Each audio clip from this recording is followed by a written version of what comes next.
sea, bueno, si os parece, vamos a comenzar, porque somos así de puntuales y de germánicos, ¿por qué no? Que hay que tomar virtudes también de puntualidad. La puntualidad es una virtud, yo creo que importantísima. Además, ahora esta mañana escuchaba a alguien que decía que una de las pocas ventajas que tiene este formato de Zoom y de los encuentros virtuales es que hay que ser necesariamente puntual, porque si no llegas puntual no comienza la cosa, por lo tanto está obligándonos a todos a ejercitar esa saludable situación de llegar en tiempo y de comenzar en tiempo y la gente se puede ir agregando. Bueno, como siempre, buenas tardes a todos los que estáis siguiendo la Feria de Arte La Distinción, un proyecto de Francisco de Blas para Arte Informado en el que yo que soy Fernando Castro, me conocéis mucho de vosotros seguro, actúo como curator o como curador de la muestra. La distinción es una fiesta online que se celebra ahora la primera edición y que tiene una voluntad no es una voluntad, es un proyecto que va a tener continuidad durante ahora 2020-2021 y esperemos que vaya creciendo. Está hecho al mismo tiempo desde la modestia y la ambición, es decir, desde la toma de conciencia de que es necesario seguramente hacer un proyecto de ferias online y de visualización del arte en un momento tan crítico como este, que permita a las galerías tener un espacio en el que trabajar, que ya las tienen las propias galerías, evidentemente sus páginas web y sus contactos a través de Internet, pero darle una cobertura, perdón, en el formato de feria, en el formato curatorial, en el formato seleccionado. Y esta primera edición de la distinción se titula Conceptualismos a la vista y en ella hay una selección de 23 galerías, medio centenar de artistas, cerca de 300 obras. Ya hemos hecho una serie de zooms y de acciones desde la presentación la semana pasada de lo que es la feria, a un primer zoom previo al inicio de ella, de la feria, que fue el día 20, con Fernando Sánchez Castillo, y vamos a hacer otros 3 más con artistas. Hay también zooms con galeristas y también con figuras del ámbito museístico institucional, y en este de artistas son varias las generaciones que queremos contemplar. Hoy vamos a hacer el encuentro con Concha Jerez, a la que quiero darle pues muchísimas gracias por haber aceptado participar. Ahora la presentaré. Y continuamos mañana con Fernando Sinaga y pasado mañana con José Maldonado a la misma hora, 6 de la tarde. El encuentro va a durar, el que tenemos hoy, 45 minutos, es nuestro planteamiento. Está pensado para que Concha pueda exponer y podamos dialogar sobre la relación que tiene su obra con el arte conceptual dentro de este marco de lo que hemos llamado conceptualismos a la vista, que era en realidad hacer visible cómo se puede coleccionar el arte conceptual y cuáles son las dinámicas que atraviesan estas prácticas artísticas. Es para nosotros un auténtico honor, un privilegio contar con Concha Jerez, a la que ya presento de una manera rápida, porque si una presentación duraría más de los 40 minutos, artista nacida en Canarias, afincada hace muchos años en Madrid, con una formación que tiene que ver con la sociología y también con cuestiones vinculadas a la educación, que desde los años 70 comienza a desarrollar una obra con un carácter marcadamente reflexivo y conceptual, con puntos de contacto desde el comienzo con el ámbito de la música, en una órbita, vamos a calificarla así, de la constelación Cage, también con una relación con artistas fundamentales en este país de la música y de los preliminares del arte conceptual, como son los miembros del colectivo ZAC, del grupo ZAC, Juan Hidalgo, tristemente fallecido hace un tiempo, Walter Marchetti, que nos dejó también antes incluso, Esther Ferrer, que afortunadamente sigue trabajando y desplegando un trabajo extraordinario, ¿no? Concha Jerez empieza a exponer en los años 70, empieza a realizar una obra de la que hablaremos ahora, que se presenta en la Galería Propac, una galería en su momento muy, muy dinámica, en la que se hicieron exposiciones de artistas también como Nacho Criado, incluso como Carlos Alcolea, Santiago Serrano, etcétera, etcétera, y presenta sus escritos autocensurados, que es una obra histórica, tanto en su trayectoria cuanto en la historia del arte español.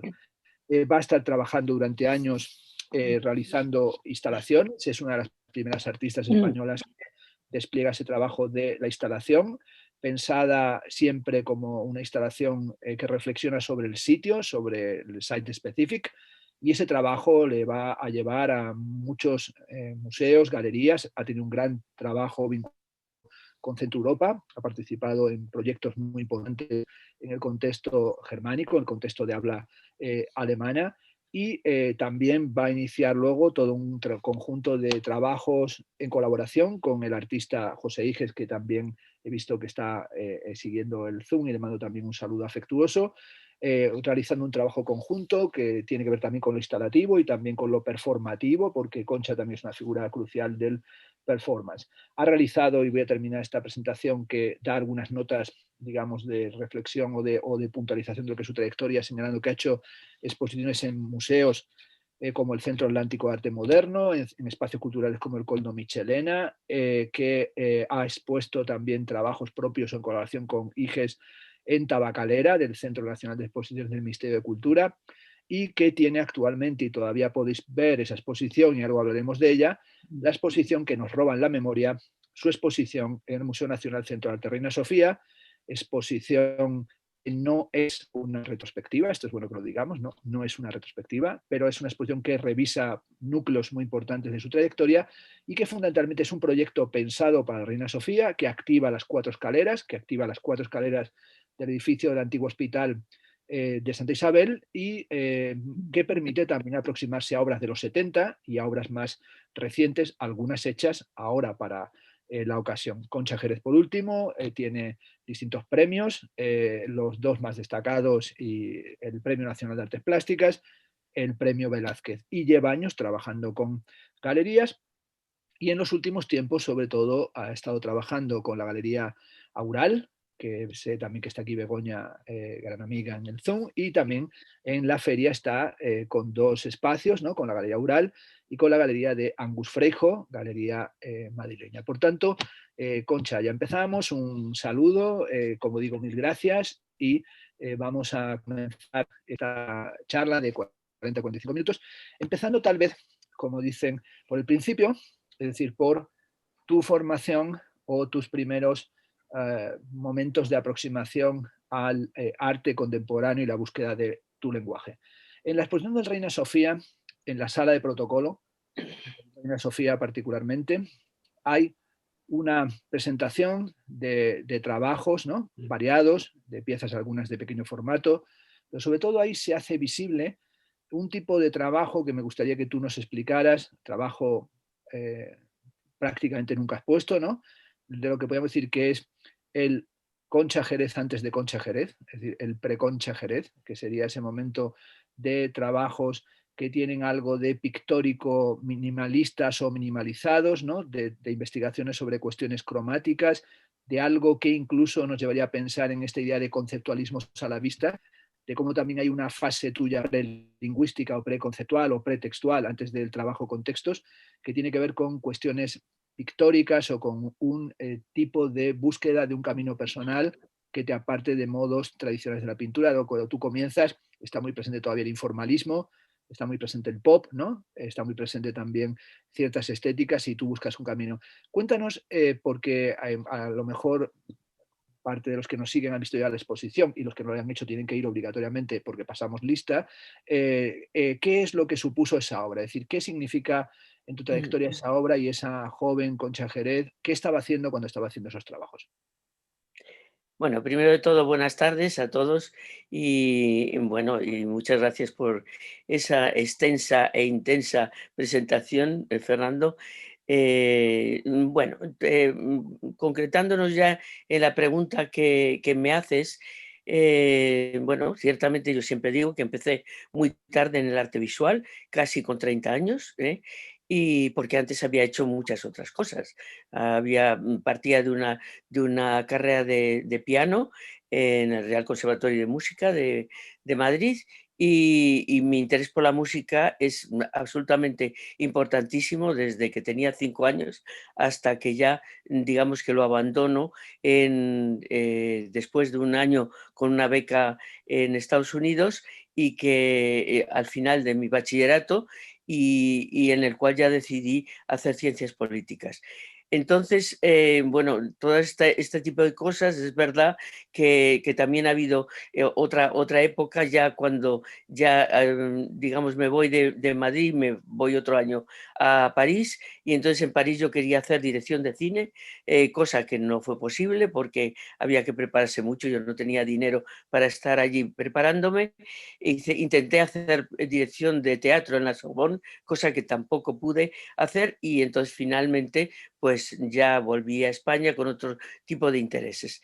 Es cierto que ya cuando casi tenía 30 años decidí que, bueno, que quería dedicarme al arte visual, pero bueno, nunca sabe uno por dónde vas a ir. Lo primero que haces es formarte, claro. Entonces me formé, empecé a formarme en una escuela privada de arte de Madrid y claro, por lo que empiezas es por el dibujo del natural, por la pintura, y de ahí viene, digamos, esa etapa esto primigenia que yo muestro en algunas investigaciones en la sala de protocolo, pero que, bueno, que esto culminó en una exposición que yo hice en ese mismo Estudio Peña, en el año 73, en el cual ya sí es verdad que hacía una investigación sobre el color y sobre la materia, pero al mismo tiempo, digamos que me interesaba una actitud en mis trabajos minimalista, de tal modo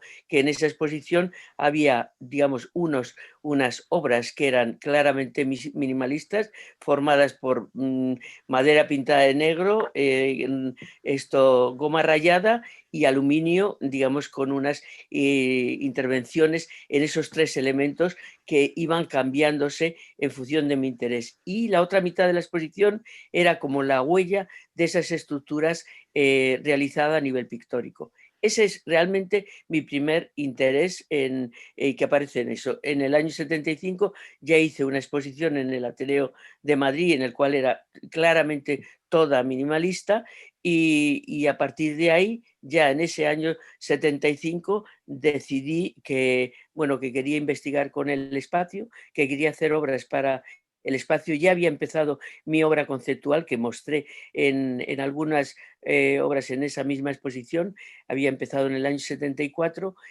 y en ese momento ya abandoné totalmente esas dos líneas de mi obra. Aunque después ha habido como residuos en alguna obra posterior que, como en el año 80, 81, que yo mostré hice una instalación en Bellaterra que se llamaba La Vanguardia. En La Vanguardia, no me acuerdo ahora cuántas páginas, decía tantas páginas de estéticas, creo que 75 así, precio 25 pesetas. Esa yo la realicé desde un punto de vista casi pictórico, imitando el trazo de la pintura a pintura, que en ese momento estaba muy en boga y que además estaba muy premiada en nuestro país.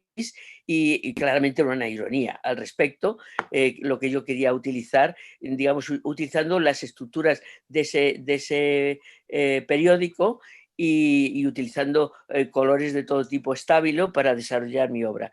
Entonces, eso ya fue como un final de eso, o otra obra también que mostré también en el año 81 en una exposición en Metrónom, que se llamaba Ideales Elaboración Española, a partir de la cajetilla de ideales de tabaco, y que también requería de esa forma de la pintura, y que, bueno, era una ironía, ¿no?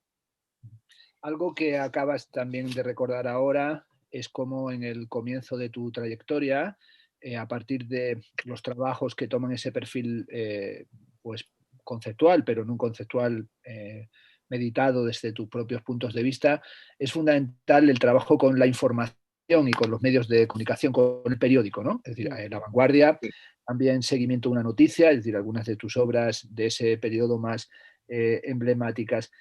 Cuando estás entrando en ese tipo de trabajo sobre la información, sobre el seguimiento de la noticia, habría que recordar que en el año 1970 el MoMA, el Museum of Modern Art, va a hacer una exposición dedicada al conceptual que es una exposición tardía, porque en realidad el MoMA está esperando pues, prácticamente una década para dar entrada al conceptualismo. El MoMA, característicamente un museo que ha legitimado al expresionismo abstracto americano, al modern painting de Clement Greenberg, que ha dado entrada al pop casi después que al Metropolitan Museum, que le ha dado más entrada antes el Metropolitan, y finalmente Kynaston McShane organiza la exposición de conceptual, a la que curiosamente le da el título de Information, información, es decir, que considera que lo central del conceptual es la información o el trabajo sobre información.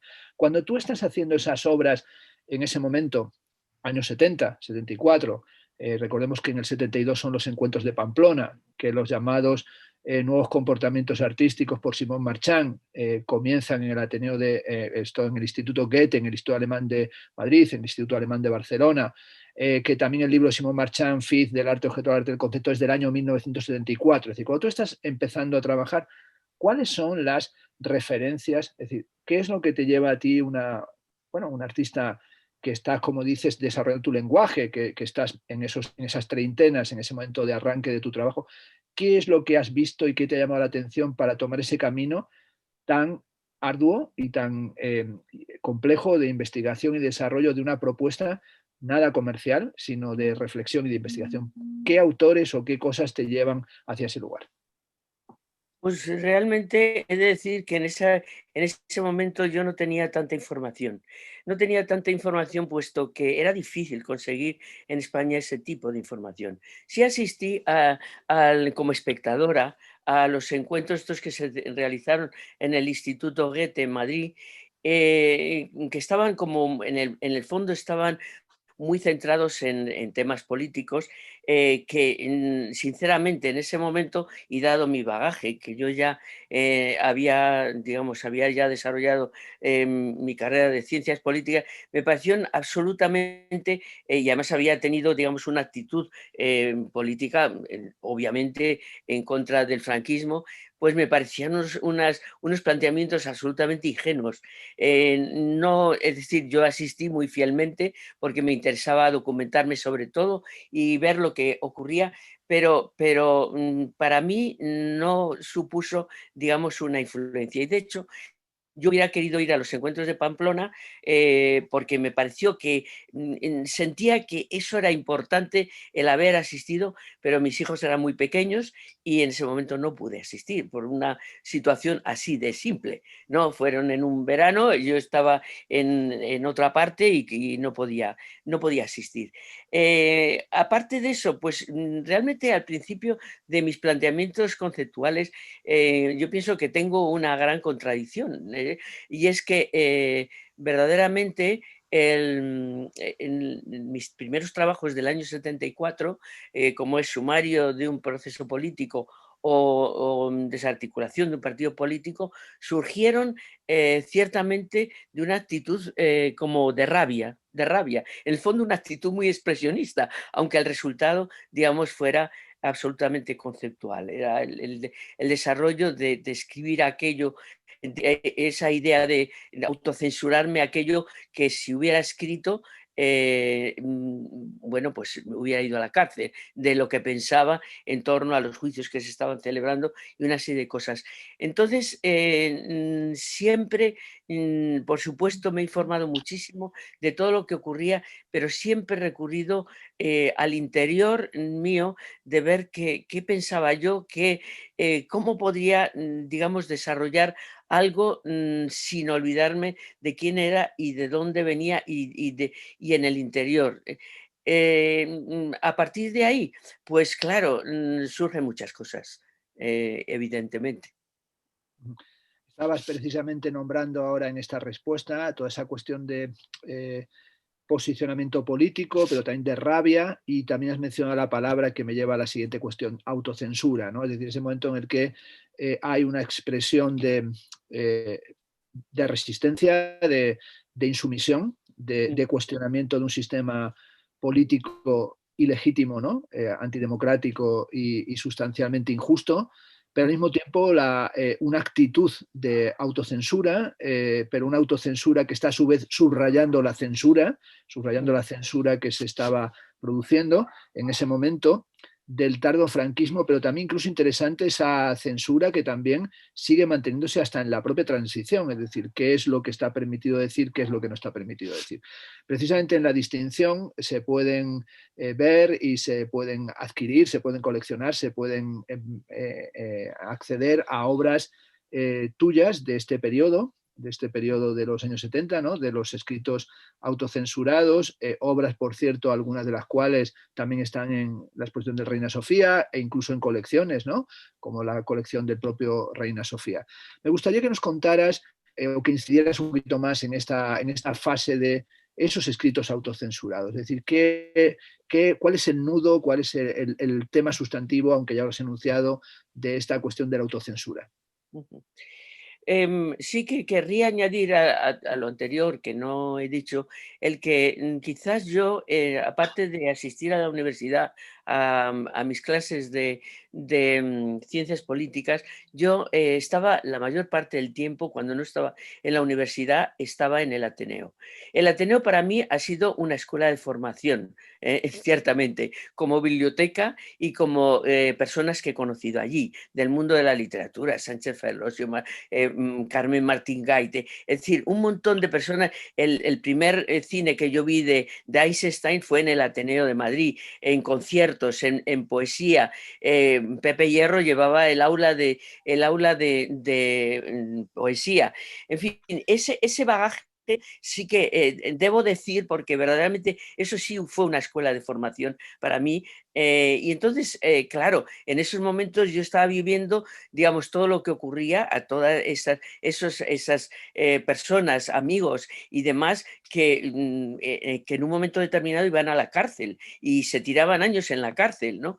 Entonces, claro, quizás una vez que ya empiezo a escribir, vamos, a hacer esas obras que yo quería que fueran verdaderamente reflejo de aquello que yo sentía por una parte y que consideraba necesarias para el contexto, es eso en torno a la autocensura. Y de hecho en el año 76 es cuando hago mi primera exposición sobre la autocensura. ¿Pero por qué es en ese año, cuando ya había muerto Franco?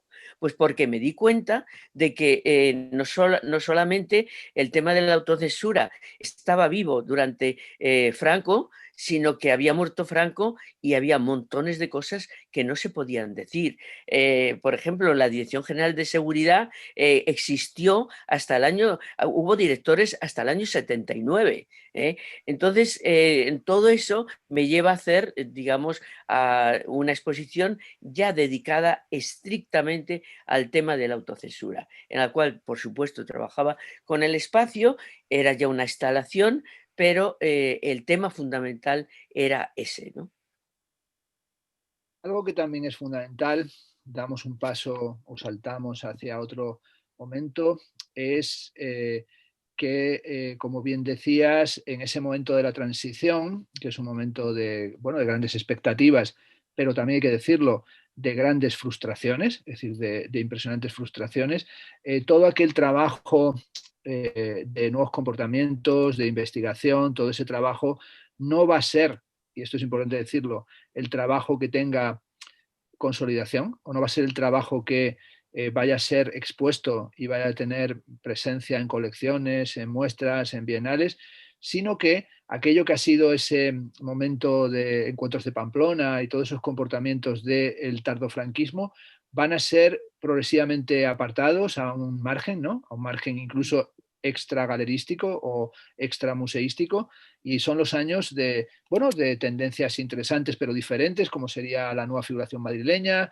como serían las abstracciones catalanas, como va a ser más adelante la época que llamaría Brea del entusiasmo, es decir, la época del pictoricismo, y el conceptual va a tener en cierta medida que tomar una línea de sombra, ¿no? De hecho, algunos de los teóricos del arte conceptual, como es el propio Simón Marchand, escribe años después un epílogo del arte concepto, y ese epílogo se llama Epílogo sobre la sensibilidad posmoderna, y casi es una especie de autocorrección de su libro en el que viene a decir que hay un posmodernismo, una transvanguardia que desborda el propio conceptualismo, ¿no? En el año 1983 se organiza la exposición fuera de formato, en la que tú tienes un papel curatorial, Teresa Camps y también Nacho Criado, ¿no? Y en ella te ves tú también como en la obligación, os sentís obligados los propios artistas en el Centro Cultural de Villa de Madrid a reivindicar o a reflexionar sobre qué ha pasado con el conceptual, ¿no? Ese conceptual que empieza en España a final de los 70 o años final de los 60, 70 y que tiene ahí sus exponentes Grup de Treball en Cataluña, ZAG, conceptuales en Madrid, Alberto Corazón, Nacho Criado, tú te incorporas, ¿verdad?, a partir de ya 74, 75 y en el 83 lo revisáis. Y ahí me gustaría tan solo que le prestáramos atención, aunque quieras decir si quieres hacer algo sobre la exposición, perfecto, a que hay un particular homenaje a Wolf Hostel. Es decir, ¿qué papel piensas que cumple Fostel, figura desaparecida hace 25 años, que viene a Malpartida, que participa en todo ese contexto de los encuentros del Instituto Alemán, que nos acerca a algunos contactos con Alemania, pionero del happening, del videoarte, etcétera, etcétera? Es decir, que también tú le conociste, le trataste, hiciste proyectos en Malpartida de Cáceres. ¿Qué podemos decir ahora de esta figura Fostel, que yo creo algún día hay que reivindicarle como artista español? Porque me parece que, igual que decían algunos que si vive y trabaja uno es español, pues es un artista alemán que vivió muchos años en español, por tanto español. Bueno, cuéntanos qué suponía Fostel en ese arco de tiempo y por qué le reivindicabais en ese momento.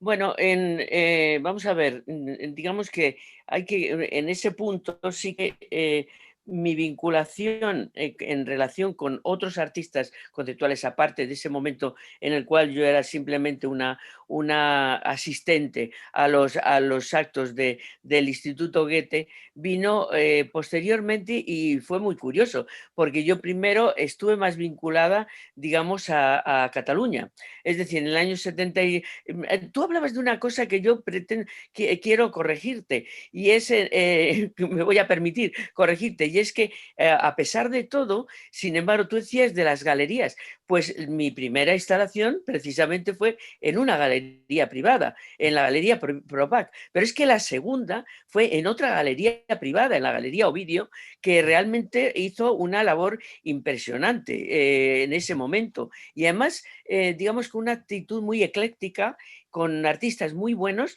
pero de distintas tendencias. Estábamos artistas más que tiramos hacia lo conceptual, otros pintores, en fin, había quiero recordar, estaba Eva Lotz, por supuesto, que expuso allí. Es decir, hubo muchos artistas que expusieron en esa galería. Es decir, que mi corporación ya, digamos, a exponer más en espacios públicos viene ya a partir de después de eso, ¿no?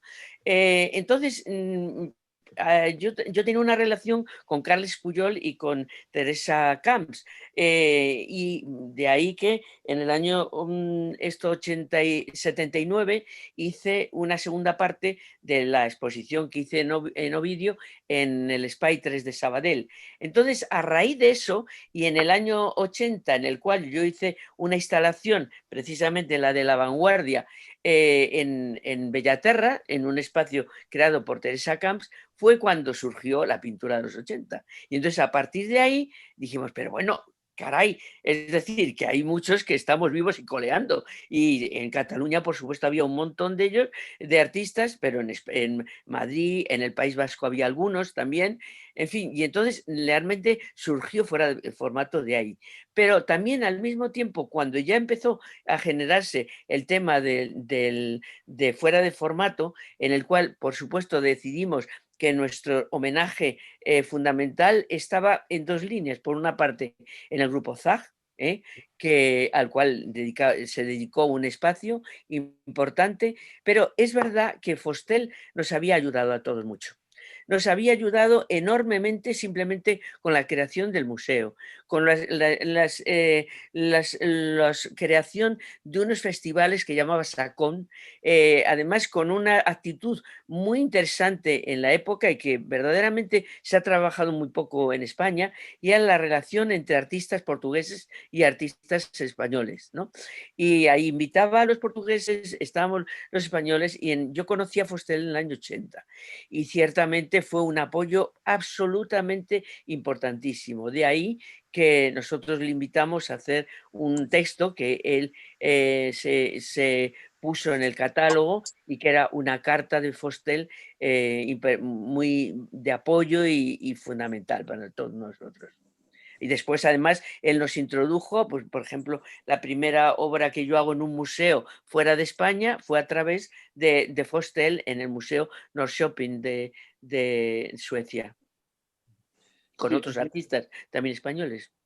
evidentemente lo que comentabas de la relación con las galerías es evidente, pero lo que yo subrayaba más bien era, como creo que es, supongo que estaremos de acuerdo, es que el galerismo, el coleccionismo, el apoyo institucional al arte desde más mediados de los 70 hasta los 80 estuvo muy volcado a la pintura o a una cierta Sí, idea de la pintura, sí, que esto estuvo ahí presente. Lo que sí. también me gustaría, digamos, es introducir la cuestión de cómo en el año 87 haces un proyecto muy importante, In Quotidianitatis Memoriam, Ujú, un proyecto que se presenta, es un performance ceremonial en ujú. el Hall K18 paralelo a Documenta de Kassel de ese año, del 87, y tal vez esto nos permitía o te permitiría hablar también, ahí aparece ya la idea de la memoria cotidiana, hablar de el momento o cómo va apareciendo en tu obra la performance o cómo va apareciendo la acción y qué es lo que es un tema que no te ha abandonado, es decir, que es un tema que has mantenido constante, es decir,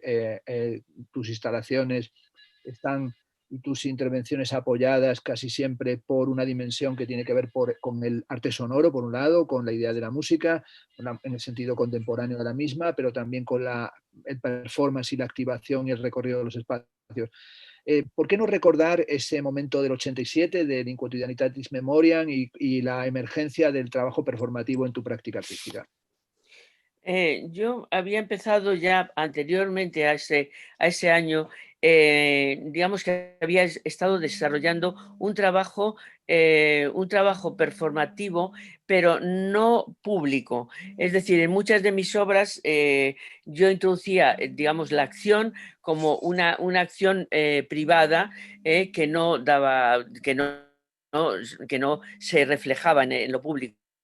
Y también fue por culpa de Wolf Fostel, en que en una ocasión, haciendo una instalación en el Museo Fostel, él vio el proceso que yo estaba haciendo, que estaba, digamos, quemando una serie de elementos, etcétera, y me dijo, pero bueno, Concha, ¿por qué eso no lo haces en público? Puesto que estás privando al espectador de una parte de ese trabajo que sería interesante probablemente. Y entonces, a raíz de esto, yo me lo pensé y pensé que tenía razón, las cosas como se...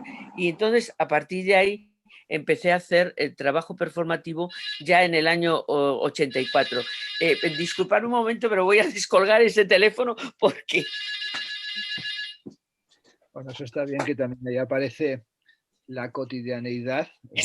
Es que es terrible, ¿no? Ya era, no se paraba nunca y no Yo, estaba cerca. yo Bueno, creo que entonces, era un coleccionista que quería comprar tu obra sí o sí.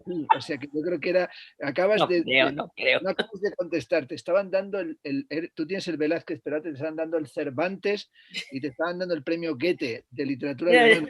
Has colgado al jurado, o el Nobel de las artes. Pero bueno, perdona que te interrumpía por Bueno, hacer. bueno, no, nada. Entonces, sí que es verdad que a raíz de ahí empiezo ya en el año 84 y además en Dinamarca empiezo a desarrollar un trabajo performativo, no sé qué ha ocurrido, que aparece, bueno, un trabajo performativo en el cual no sé si se me oye, ¿se me oye? Perfectamente, perfectamente. Ah, vale, vale, vale. Sí. Bueno, entonces empiezo a hacer ese trabajo performativo. Unas veces era para concluir una instalación mía, pero al mismo tiempo desarrollando en sí mismo ese trabajo de acción. Entonces sí que lo he desarrollado a lo largo de toda mi carrera, pero siempre cuando lo he considerado, yo no me considero ni un artista de performance, ni un artista de vídeo, no, yo utilizo, digamos, todo ese tipo de técnicas o de medios para desarrollar mi trabajo cuando lo considero oportuno, cuando lo considero necesario, no oportuno, necesario. Entonces es por lo que surge eso. Sí, evidentemente en In Quotidianitatis Memoriam sí que quería, digamos, y además puesto que estaba en el contexto de un lugar paralelo a la documenta de Kassel, de la universidad, pues sí quería, digamos, hacer una reflexión sobre la memoria de la cotidianidad, ¿no? Y entonces se utilizaba elementos que tenían que ver con esa cotidianidad de Kassel, de ropa vieja de la gente de allí, de unos recorridos que yo hacía, en fin, y que se desarrollaban a lo largo del tiempo. Continuando con la cotidianidad, en la exposición del Museo Nacional Centro de Arte Reina Sofía, titulada Que nos roban la memoria, en las salas del museo se encuentra en una de ellas una pieza muy importante tuya, reformulada, ¿no? Reconstruida y adaptada también a este formato, que es la Caja de Cotidianidad, que es una obra emblemática que ha estado en bastantes de tus exposiciones, desde bueno, en Barcelona, donde ya estuvo originalmente, que ha ido cambiando no de forma, sino incluso de materiales, que ha estado en la exposición que hicimos juntos en la Sala Verónicas, bueno, juntos, quiero decir, como Sí. comisario yo, tú como artista, y de la que salió además una monografía, y también aquí se mantiene la Caja de Cotidianidad. Bueno, me gustaría que nos dijeras cómo, cómo entiendes tú la instalación, es decir, cuál es tu relación de tantos años de trabajo con este tipo de intervención artística que son las instalaciones y cómo las has ido tú modulando. Mm. Para mí la instalación es una obra que parte del lugar, y en ese lugar yo sitúo mis ideas, instalo mis ideas, ¿no? Para lo cual ese lugar es parte activa dentro de la instalación, absolutamente necesaria. De ahí que muchas veces en obras mías se van transformando a lo largo del tiempo y de los lugares, porque cada lugar tiene unas connotaciones determinadas. Yo en cada lugar quiero instalar unas ideas y por eso es por lo que evolucionan muchas veces. En principio parten como instalaciones y muchas veces se siguen conservando como instalaciones. En otras dan lugar a piezas, aunque pueda parecer instalaciones, como es el caso que formulé en mi exposición en el Coldo Michelena, que titulaba Del lugar al no lugar. Porque en esa lo que quería plantear es que las instalaciones podían pasar de ser obras para un lugar a ser obras en las cuales ya están independientes de su lugar, aunque estén muy bien instaladas en ese lugar, pero ya no pertenecen. Es decir, el lugar no es parte de la obra. Entonces, con lo que ocurrió con esa caja de cotidianidad a la que tú te refieres, es que ciertamente en el único lugar que fue instalación fue en el lugar original, en el espacio que tenía que tiene la Caixa en la calle Moncada, en Barcelona, porque esa caja tenía unas dimensiones que partían de ese lugar, de las dimensiones de ese lugar, y se situaba, digamos, instalada en ese lugar, y del lugar era parte de la obra. Después de eso ha habido transformaciones de esa caja, pero esa caja ya es una pieza. Lo que sí ocurre es que su contenido ha ido transformándose, cosa que a veces en otras instalaciones ha ocurrido lo contrario. Es decir, que a partir de una instalación, como ocurrió, por ejemplo, con Jardín de Palabras Escritas en el Coldo Michelena, era una instalación allí en dos espacios de la propia sala, y después ha ido transformándose en otros lugares. Los elementos siempre han sido los mismos, pero sí se han creado instalaciones con ellos, como fue en Canarias en la Fundación Mafre, como así fue en otros lugares, y ahora en una de las escaleras de Reina Sofía, en que sí es una instalación. Pero los elementos son los mismos que habían yo creado para la primera instalación en el Coldo Michelena en el año 2001. Y sin embargo, en la caja de cotidianidad no, es una pieza. Es decir, porque lo que se ha ido transformando ha sido el contenido, pero no ha tenido en cuenta el lugar como parte, ese lugar como parte de la obra, aunque haya estado muy bien instalada. Un penúltimo tema que es también muy importante y lo hemos mencionado ya en esta conversación. Entre diciembre del 2009 y enero del 2010 haces una exposición en la Galería Saro León, que también sé que está siguiendo el chat, o la veo aquí en el Zoom, o la veía, y haces la exposición Música Diaria, ¿no? En la que retomas obras, haces otras obras nuevas, es este trabajo continuo de reformulación de piezas y de materiales, y aparece que está siempre en tu obra esta cuestión de la música, ¿no? Me gustaría en esta penúltima cuestión plantear esta cuestión de la música también introduciendo la cuestión de la relación con IGES, ¿no? Que son instalaciones, que son piezas sonoras, cómo ha sido todo ese trabajo sobre la música y también en el trabajo con Pepe IGES, ¿no? Es decir, cómo se ha ido combinando esa cuestión de, por un artista como tú, un mutante mediático, noción que propuso, ¿verdad, Pepe? Y cómo esa mutación mediática, esa dimensión metamedial te ha llevado hacia la música y qué es esa música diaria y cómo se ha vinculado los trabajos conjuntos con Pepe. Bueno, en este tema de la música, yo pienso que hay tres concepciones. Una, la propia mía, que está más ligada a un concepto de música en el sentido de obra que sucede en el tiempo y en el cual el silencio es muy importante. En ese punto, que también la elaboración como aspectos sonoros de mi obra que pueda considerarse. Yo no considero que mi obra es musical, sino que más bien está más vinculada al arte sonoro, puesto que más que interesarme, digamos, los sonidos musicales, hablo como individuo. Me interesa más, digamos, la creación de un mundo sonoro. Otra es la concepción de Pepe, que es quizás en su caso es doble, porque por una parte ese concepto musical y por otra parte de artista sonoro.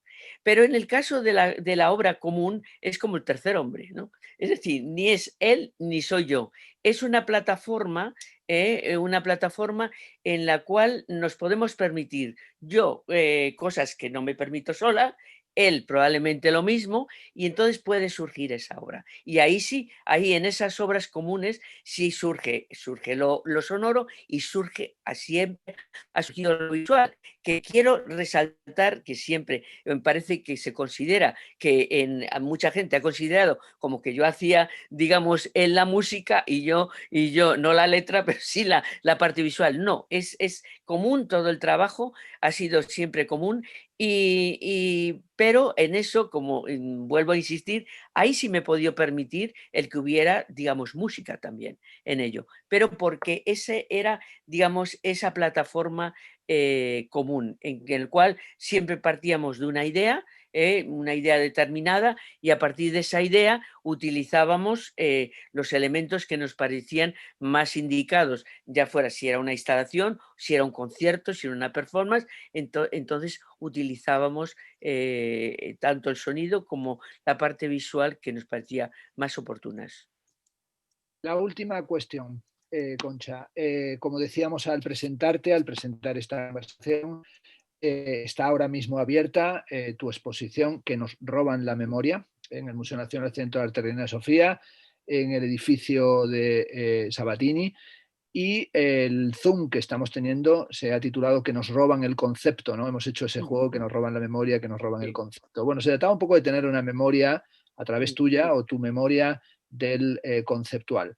Dinos ahora, tal vez como última cuestión, dentro de este contexto en el que está este Zoom, que es la Feria La Distinción, con el título este de Conceptualismos a la Vista, ahora con estas, bueno, desde los 70 ya parece que no, pero bueno, sí, son un montón de décadas, ¿no? Los 70, los 80, los 90 y las dos ya del siglo XXI, es decir, con todos estos años de trabajo, ¿qué memoria tienes tú del conceptual? Es decir, supongo que cada cierto tiempo, pues, un artista es siempre calificado por los otros, ¿no?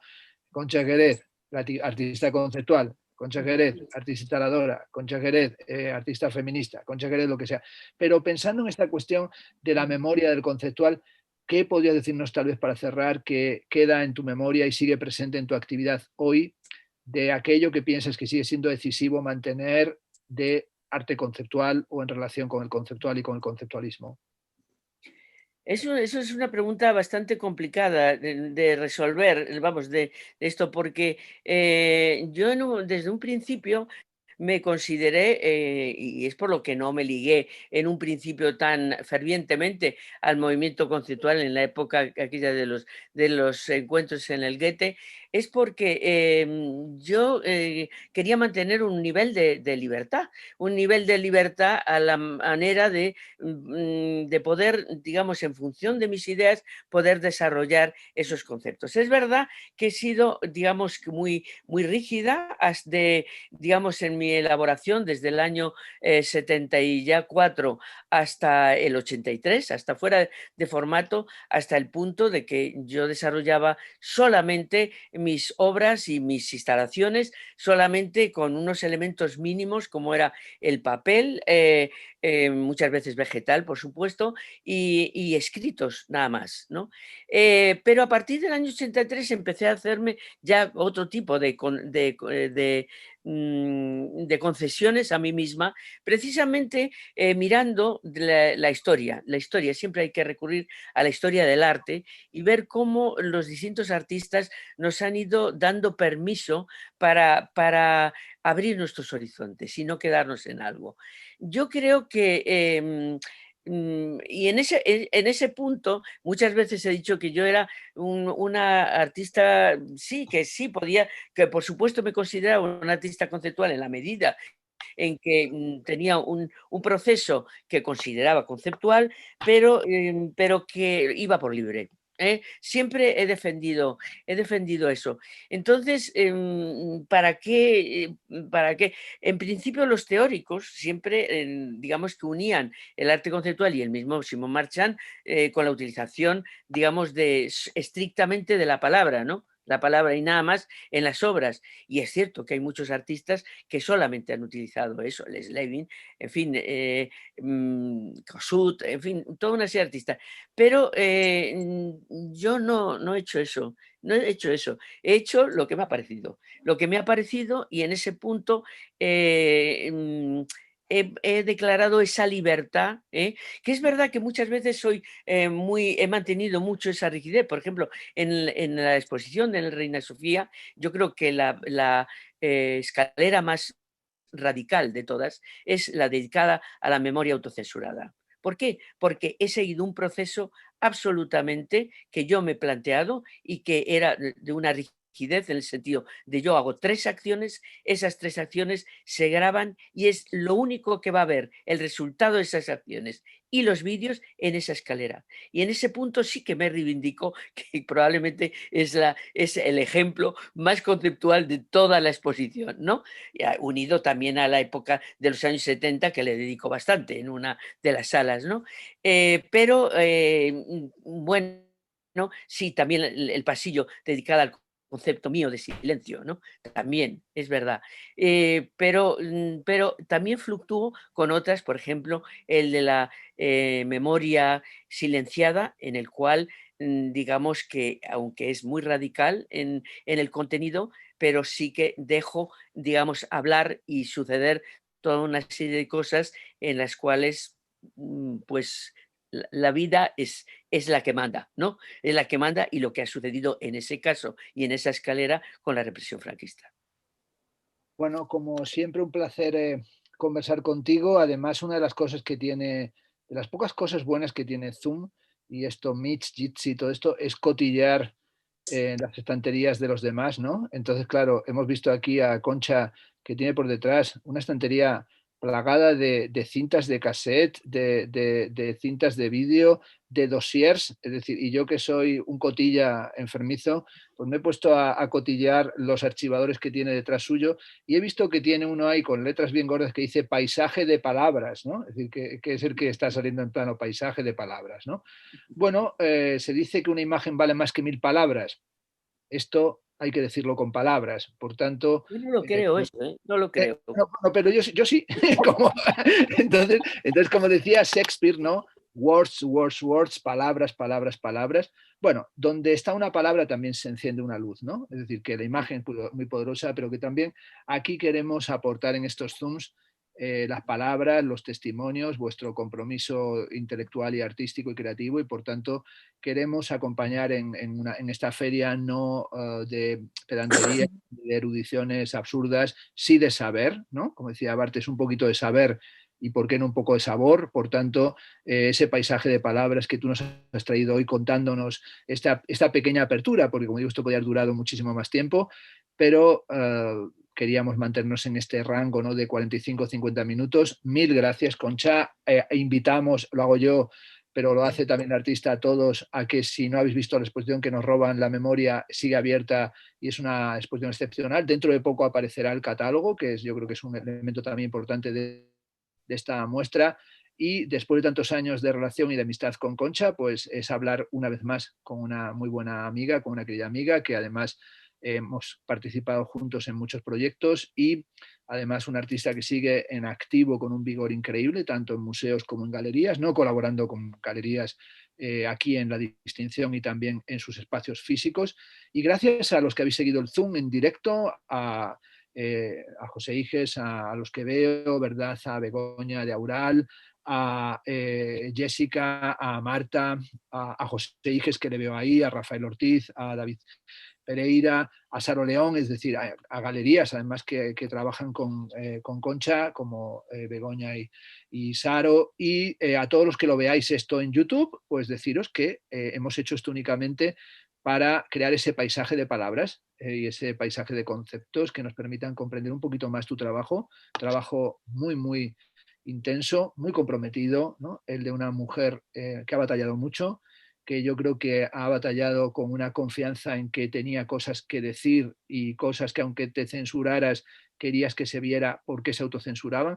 Por tanto, un beso, un fuerte abrazo, y nos estamos viendo mañana, ya lo anuncio, en otro Zoom con otro artista también pues muy querido para mí y para nosotros, con Fernando Sinaga, que está aquí en La Distinción, presentado por la Galería Fernando Pradilla. Por tanto, vamos a tener esta semana, ya lo hemos tenido, a Concha Jerez, un privilegio, a Fernando Sinaga, y cerremos el viernes con José Maldonado, que está presentado su trabajo con la Galería Aural. Pues bueno, cuidaros, que tengáis muy buena tarde, que disfrutéis, Concha, que todo te vaya muy bien. Contesta al teléfono, que ahí está llegando algo importante. Es decir, que si es premios y dineros, di que tienes amigos muy, muy queridos que también te quieren felicitar ya por anticipado. Todo lo que te pase tiene que ser bueno, y sobre todo todos nuestros saludos y afectos van hacia ti a través de este espacio del Zoom, ¿vale? Un beso y Muchas gracias a vosotros también. hasta luego, cuidaros todos. Chao, Hasta chao. luego. Adiós.